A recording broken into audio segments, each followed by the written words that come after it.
Discuss کر رہے ہیں خلا کے بارے میں، یعنی کہ خلا کیا ہے، خلا کس طرح سے ہوتا ہے، جتنے بھی اس سے ریلیٹڈ کوشچن، اس کی عدت کیا ہے، کچھ لوگ کہتے ہیں 3 ماہ ہے، کچھ کہتے ہیں 1 ماہ ہے، خلا ریالٹی میں کیا ہوتا ہے، اس سے نکاح ٹوٹتا ہے یا نہیں ٹوٹتا، ان سب چیزوں کو آج ہم ڈسکس کریں گے انشاءاللہ۔ خلا کی وجوہات بھی یہی ہوتی ہیں کہ اگر دیکھیں خلا کے لیے یہ ہے کہ عورت کا مرد سے طلاق لے لینا، یعنی کہ مرد جو ہے وہ اپنی عورت کو ڈیورس نہیں دے رہا ہوتا، تو عورت جو ہے وہ خود اپنی مرضی سے مرد سے خلا لے سکتی ہے اگر اس کا اپنے مرد سے گزارا نہیں ہے اور وہ مرد جو ہے وہ آپ کے ساتھ زیادتی کر رہا ہے اور آپ اس کے ساتھ گزارا نہیں کر سکتی ہیں، تو آپ اس سے ڈیورس لے سکتی ہیں، ٹھیک ہے۔ اگر وہ خود نہیں دے رہا تو یہ خلا بھی ہے ایک ڈیورس کی فارم،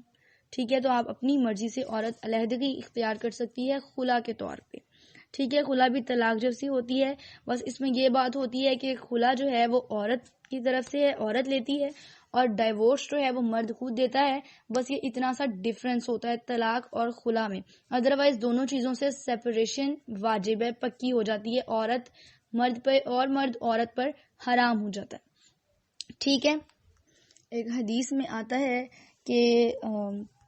ثابت بن قیس جو تھے، ان کی بیوی جو ہے وہ اپنے شوہر کے ساتھ نہیں رہنا چاہتی تھی، تو رسول اکرم صلی اللہ علیہ وسلم صبح اٹھے تو وہ ان کے دروازے کے باہر کھڑی ہوئی تھی، تو انہوں نے کہا کہ میں اپنے شوہر کے ساتھ نہیں رہ سکتی، تو مجھے ان سے خلا لینی ہے۔ تو نبی پاک صلی اللہ علیہ وسلم نے ان سے کہا کہ ٹھیک ہے، اگر آپ اپنے شوہر کے ساتھ گزارا نہیں کر سکتی تو آپ ان سے خلا لے سکتی ہیں۔ تو یعنی کہ یہ چیز جائز ہے، خلا لینا بھی جائز ہے اگر عورت کا اپنے ہسبینڈ کے ساتھ گزارا نہیں ہو رہا ہے، کسی بھی کنڈیشن کی وجہ سے اس کا کریکٹر ہے یا عورت جو ہے وہ برداشت نہیں کر سکتی، یا اس کا مرد کسی اور میں انٹرسٹڈ ہو رہا ہے، یا اسے ٹائم نہیں دے رہا، یا اس کے ساتھ ظلم کر رہا ہے، اس کے اوپر کوئی بھی ایسا ایشو ہے، یا ان کی انڈرسٹینڈنگ نہیں ہو رہی ہے، یا اس کے اوپر زبردستی کی جا رہی ہے، کوئی جبرن اس سے کام کروایا جا رہا ہے، یا بیہیویئر جو ہے وہ ٹھیک نہیں ہے، تو ان سب ریزنز کی وجہ سے عورت خلا لینا چاہے تو وہ خلا لے سکتی ہے، اس میں کوئی ایشو نہیں ہے، ٹھیک ہے۔ خلا جو ہے اس سے نکاح منسوخ ہو جاتا ہے، ٹھیک ہے۔ اور خلا جو ہے اس سے جیسے کہ نکاح منسوخ ہو جاتا ہے، تو میں نے آپ کو بتایا کہ خلا کی اب عدت جو ہے یعنی اس کی مدت کتنی ہوگی۔ خلا کی مدت جو ہے وہ کچھ علماء بتاتے ہیں کہ طلاق کی طرح 3 ماہ ہی کی ہوتی ہے، اس دوران میں جو عدت کی ریسٹرکشنز ہوتی ہیں وہی خلا کی ریسٹرکشنز ہوتی ہیں، یعنی کہ جس طرح عدت میں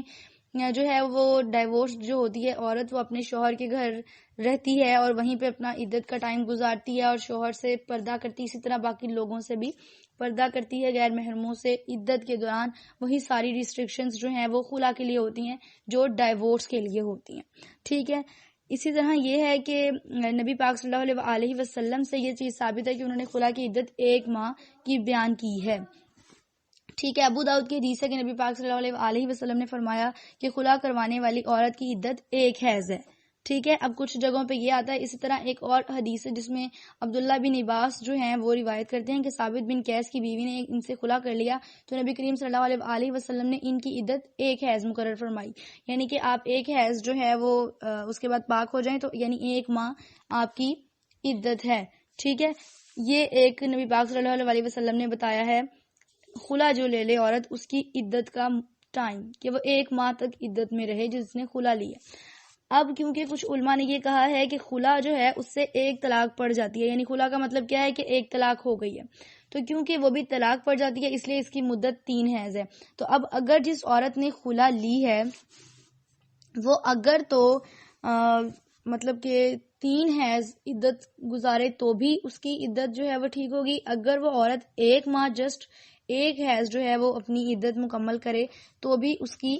عدت ٹھیک ہے، اس پہ گناہ نہیں ہے، ٹھیک ہے۔ مجھ سے یہ جو کوشچن آپ لوگوں نے پوچھا کہ 3 ماہ کرنی چاہیے یا 1 ماہ، تو آپ ان دونوں میں سے جتنی بھی کریں گے بیسٹ یہ ہے کہ آپ 3 ماہ ہی کر لیں، لیکن کیونکہ احادیث میں ہمیں 1 ماہ کا ملتا ہے اور یہ صحیح حدیث ہے کہ 1 ماہ نبی پاک صلی اللہ علیہ وسلم نے خلا کی عدت مقرر کی ہے، تو آپ 1 ماہ بھی اگر عدت کمپلیٹ کر لیتی ہیں تو آپ کی عدت ہو جائے گی، اس کے بعد اگر کہیں اور آپ نکاح کرنا چاہیں تو نکاح کر سکتی ہیں۔